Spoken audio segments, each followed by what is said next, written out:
Assalamu alaikum students. Today we will start our lecture number 3 and of chapter number 1, Introduction to Biology.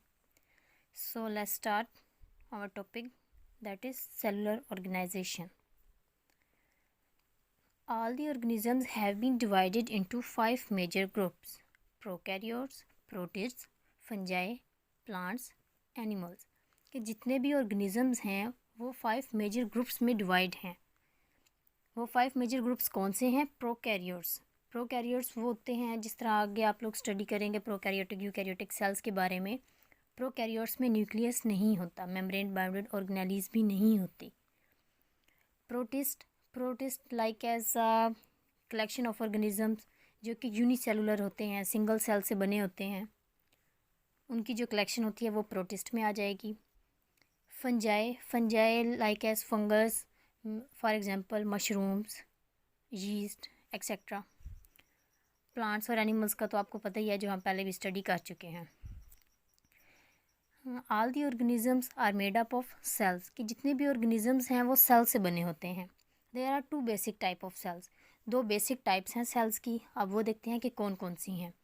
The organisms in first group are made up of prokaryotic cells while all other groups have eukaryotic cells. यानी कि जो 2 basic types हैं वो कौन सी हैं? Prokaryotic cells, eukaryotic cells. Prokaryotic cells जैसे भी मैंने पीछे भी बताया कि प्रोकैरियोट्स में न्यूक्लियस नहीं होता. यूकैरियोटिक सेल्स में न्यूक्लियस होता है. न्यूक्लियस होता है तो ऑर्गेनेलीज भी होती हैं. प्रोकैरियोट में न्यूक्लियस नहीं होता तो ऑर्गेनेलीज भी नहीं होती. ये इनका मेन डिफरेंस जो है. आगे बहुत से डिफरेंस हैं जो आप आगे पढ़ते जाएंगे. तो ये 2 बेसिक टाइप्स थी सेल्स की. आगे देखते हैं कि cells organised in 3 ways to make the bodies of organisms. कि सेल्स को 3 तरह से ऑर्गेनाइज किया जाता है किसी भी ऑर्गेनिज्म की बॉडी को बनाने के लिए. और वो 3 वेज क्या हैं? Cells make unicellular, colonials and multi cellular organisations. वो 3 वेज ये हैं कि यूनिसेलुलर होंगे यानी कि एक सेल से बने होंगे. कॉलोनियल्स यानी कि एक सेल से बने हुए काफ़ी सारे ऑर्गेनिजम्स एक जगह पे कंबाइन होंगे, इकट्ठे होंगे, उसको हम कॉलोनियल्स में लाएंगे. एंड मल्टी सेलुलर ऑर्गेनाइजेशंस कि डिफरेंट सेल से, मैनी सेल से बने ऑर्गेनिजम्स जो हैं, जो मैनी सेल से बनी हुई बॉडीज़ हैं, वो एक ग्रुप में आ जाएंगी, तो वो मल्टी सेलुलर ऑर्गेनाइजेशंस हो जाएगा. And the organisms formed through these organisations are called unicellular organisms, colonial organisms and multi cellular organisms. के सेल्स को 3 तरह से जोड़ा जाता है, ऑर्गेनाइज किया जाता है, तब एक ऑर्गेनिज्म बनता है. और वो 3 वेज क्या हैं? यूनिसेलुलर, सिंगल सेल से बने हुए, कॉलोनियल्स, यूनिसेलुलर की collections, and multi cellular, different cell से बनी हुई bodies. That's clear. Next, unicellular organisms. अब इसको हम थोड़ा एक्सप्लेनेशन में देख लेते हैं कि आगे इसकी एक्सप्लेनेशंस क्या हैं. Unicellular organisms. In unicellular organism only one cell makes the life of an organism. इसमें क्या है कि सिर्फ एक सेल जो है वही एक ऑर्गेनिजम्स की पूरी लाइफ बनाता है. All the life activities are carried out by the only one cell. कि उसकी लाइफ की जितनी भी एक्टिविटीज़ हैं, जितने भी प्रोसेसेस हैं, वो एक ही सेल से होते हैं. For example amoeba, paramecium, Euglena etcetera. ये डायग्राम है, इसमें आप देख सकते हैं कि ये अमीबा, ये है पैरामीशियम और ये है यूग्लिना. ये तीनों यूनिसेलुलर ऑर्गेनिज्म हैं. ये एक सेल से बने होते हैं. उनकी जितनी भी लाइफ एक्टिविटीज़ हैं वो एक ही सेल के थ्रू हो रही होती हैं. Next, colonial organism. In colonial type of cellular organisations many unicellular organisms live together. Colonial type में क्या होता है कि डिफरेंट मैनी जो यूनिसेलुलर ऑर्गेनिजम्स हैं वो एक ही जगह पे इकट्ठे होते हैं. Each unicellular organism in a colony lives its own life. हर यूनिसेलुलर ऑर्गेनिज्म जो एक कॉलोनी में है वो अपना जो फंक्शन है, अपनी जो लाइफ है, अपने अकॉर्डिंग खुद ही गुजारता है. वो किसी पे डिपेंडेंट नहीं होता. Does not depend on other cell. वो किसी और सेल पे डिपेंडेंट नहीं होता. वो अपनी रिक्वायरमेंट्स, अपनी लाइफ के जितने भी उसके फंक्शंस होते हैं वो खुद ही परफॉर्म करता है. For example Volvox. Volvox is a green alga found in water that shows colonial organisation. Hundreds of Volvox cells make a colony. It's clear? ये है वॉलवॉक्स कॉलोनी। डायग्राम में आप देख सकते हैं कि ये एक पूरी कॉलोनी बनी हुई है, इसमें डिफरेंट यूनिसेलुलर ऑर्गेनिजम्स हैं, वो एक जगह पे कंबाइन है, इसलिए ये एक कॉलोनी है। Comparison of unicellular organism and colonial organisms देख लेते हैं। यूनिसेलुलर ऑर्गेनिजम्स जिस तरह हमने पहले पढ़ा कि एक सेल से बने होते हैं। Unicellular organism is composed of a single cell, for example bacteria, yeast, amoeba. Colonial organisms unicellular organisms that live together in groups. Cells have no relationship to each other. जैसे कि पहले हमने पढ़ा कि एक दूसरे पर डिपेंडेंट नहीं होते। जो भी यूनिसेलुलर ऑर्गेनिज्म होता है एक कॉलोनी में, वो दूसरे ऑर्गेनिज्म पे डिपेंड नहीं करता, वो अपने उसी सेल से अपने फंक्शन, अपनी लाइफ एक्टिविटीज़ खुद ही परफॉर्म करता है। इट मीन्स कि उनका आपस में कोई रिलेशनशिप नहीं होता। देयर इज़ नो स्पेशलाइजेशन और डिफ्रेंशिएशन, इनमें कोई स्पेशलाइजेशन नहीं होती, इन सब में कोई डिफरेंस नहीं होता। मल्टी सेलुलर ऑर्गेनिज्म, ये वो थर्ड था, जो 3 वेज थे उसमें ये थर्ड है, multi cellular organism. Multi cellular organisms देखते हैं। In multi cellular organisations cells are organised in the form of tissues. अब यानी कि डिफरेंट सेल्स, जैसे हमने पहले पढ़ा था कि many cells combine to form tissues, कि जब डिफरेंट सेल्स कंबाइन होते हैं तो वो टिश्यूज़ बनाते हैं, ऑर्गन्स बनाते हैं, ऑर्गन सिस्टम्स बनाते हैं। आगे इस तरह हमने पूरा प्रोसेस पीछे पढ़ा था कि टिश्यूज़ मिलकर ऑर्गन बनाते हैं, फिर ऑर्गन्स मिलकर ऑर्गन सिस्टम्स बनाते हैं। तो अब ये वही है कि जब मैनी सेल्स हैं तो वो टिश्यूज़ बनाएंगे, टिश्यूज़ से आगे ऑर्गन्स, एंड ऑर्गन से ऑर्गन सिस्टम बनाएंगे, तो वो एक मल्टी सेलुलर ऑर्गेनिज्म बनेगा। For example frog and mustard plant are the examples of multi cellular organisation. इनको आगे हम डिटेल से पढ़ते हैं, फ्रॉग एंड मस्टर्ड प्लांट को। फ्रॉग तो इतना इम्पोर्टेंट है भी नहीं, लेकिन मस्टर्ड प्लांट बहुत ज़्यादा इम्पोर्टेंट है। Scientific name of mustard plant is Brassica campestris. Mustard plant is sown in winter and it produce at the end of winter. इसको विंटर में बोया जाता है, उसका जो प्रोसेस है वो चलता है, और एट द एंड, विंटर के एंड पे ये प्रोड्यूस होता है। The plant body is used as vegetable. जो ये प्लांट बॉडी है इसकी, मस्टर्ड प्लांट की लीव्स वगैरह, वो एज अ वेजिटेबल यूज़ होते हैं।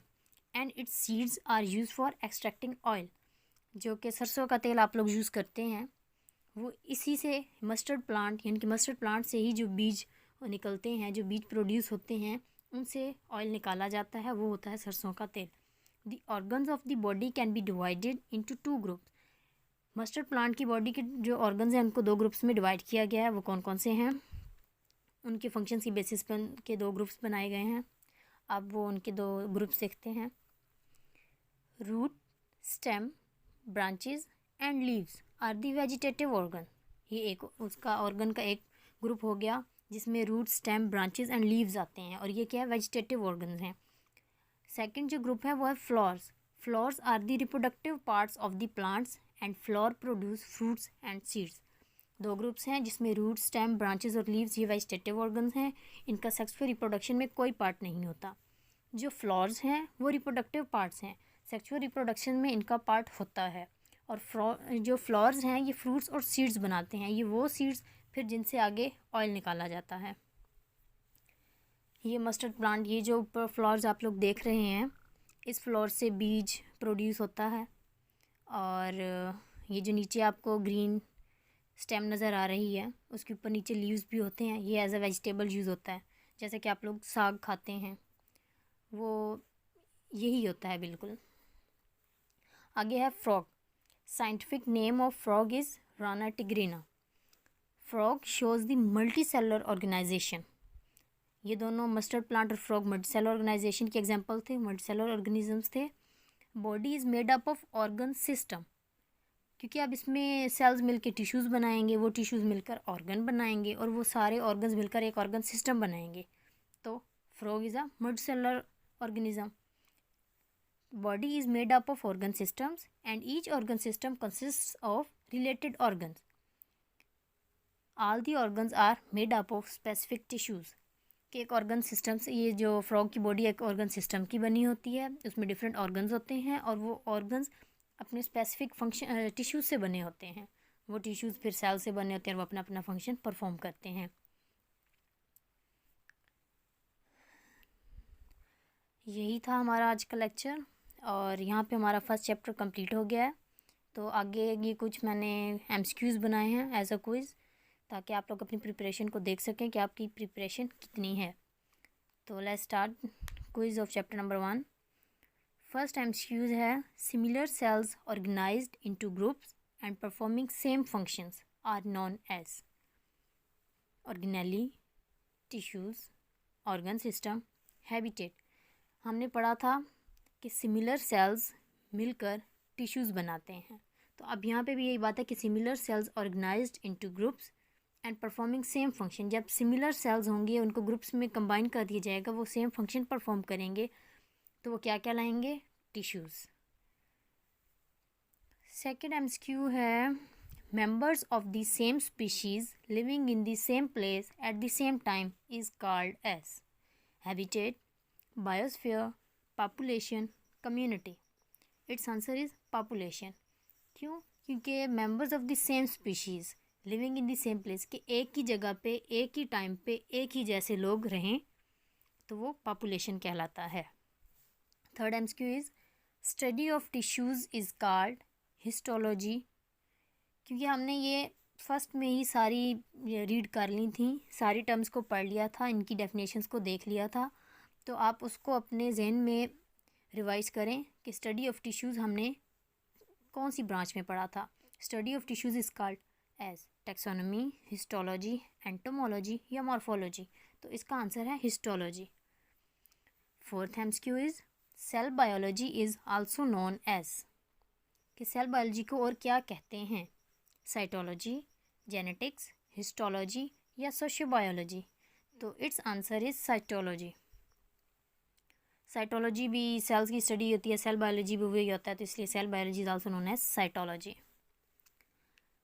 Fifth MCQ is, study of form, shape and structure of the living organisms is called, कि जो स्ट्रक्चर है, अब इट मीन्स कि एक्सटर्नल स्ट्रक्चर, उसकी शेप कैसी है, उसका स्ट्रक्चर कैसा है किसी भी लिविंग ऑर्गेनिज्म का, तो वो किस में आएगा? एम्ब्रियोलॉजी में, फिजियोलॉजी में, टैक्सोनॉमी में या मॉर्फोलॉजी में? तो जैसे कि हमने पढ़ा था कि मॉर्फोलॉजी में आएगा। Morphology is the study of external structure या structure. Sixth MCQ is, the number of bio elements that take part in making the body mass of living organism. कितने बायो एलिमेंट्स हैं, उनकी कितनी तादाद है जो लिविंग ऑर्गेनिज्म की body mass बनाने में पार्ट लेते हैं? 6, 10, 16 और 18। It's answer is 16। 16 bio elements थे जो बॉडी मास में पार्ट लेते हैं, और उन 16 में से फिर आगे हमने पढ़ा था कि जो 6 हैं वो मोर इम्पोर्टेंट होते हैं। Okay, seventh MCQ is, the part of the earth inhabited by organism communities is known as population, community, individual या biosphere. Its answer is biosphere. Eighth MCQ is, art of gardening is. Art of gardening हमने किस branch में study किया था, किस term को study किया था जिसकी डेफिनेशन थी आर्ट ऑफ गार्डनिंग या art of growing? So let's start. Horticulture, histology, agriculture या farming? Art of gardening is called horticulture या art of growing is called horticulture. Okay, ninth MCQ is, atoms combine to form. Atoms combine होकर क्या बनाते हैं? Compound, particles, molecule या element? Its answer is molecule. So easy. Tenth MCQ is, word biology has been derived from.